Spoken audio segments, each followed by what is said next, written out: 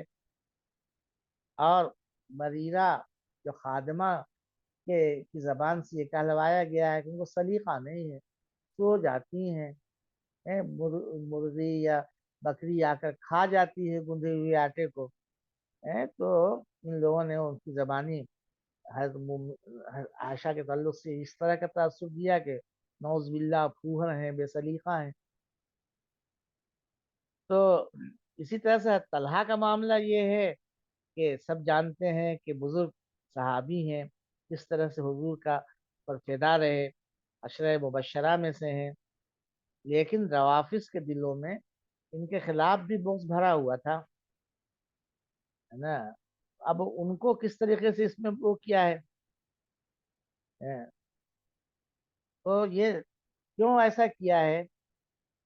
حضرت عائشہ کے ساتھ حضرت طلحہ ہو گئے تھے، تو وہ بہت ہوشیاری کے ساتھ اس میں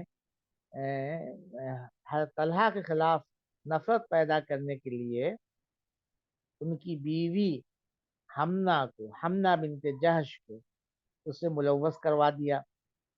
حمنہ بنت جہش صحابیہ ہیں، ان کو اس میں داخل کر دیا۔ یہ پہلے حمنہ بنت جہش مصعب بن عمیر جو پہلے مبلغ اسلام ہیں، مدینہ میں آئے تھے، ان کے نکاح میں تھی۔ غزوہ احد میں مصعب شہید ہوئے تو حضرت طلحہ نے ان سے پھر نکاح کیا تھا۔ اب اس افسانے میں یہ بتایا گیا کہ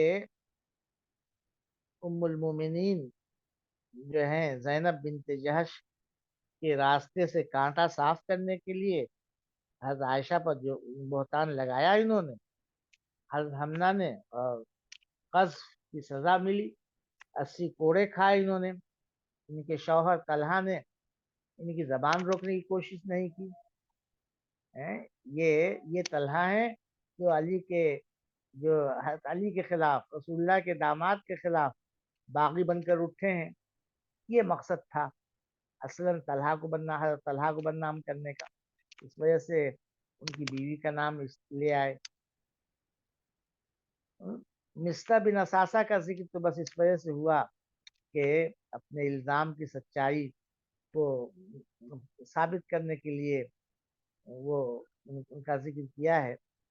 مصطح کی وفات اسی زمانے میں ہوئی ہے جب بلوائیوں نے حضرت عثمان کے خلاف انتہائی شورش برپا کر رکھی تھی۔ حسان بن ثابت کا کیا جرم ہے جس کو یہ روافظ بھولے نہیں؟ حسان بن ثابت حضرت علی کی بیعت انہوں نے نہیں کی۔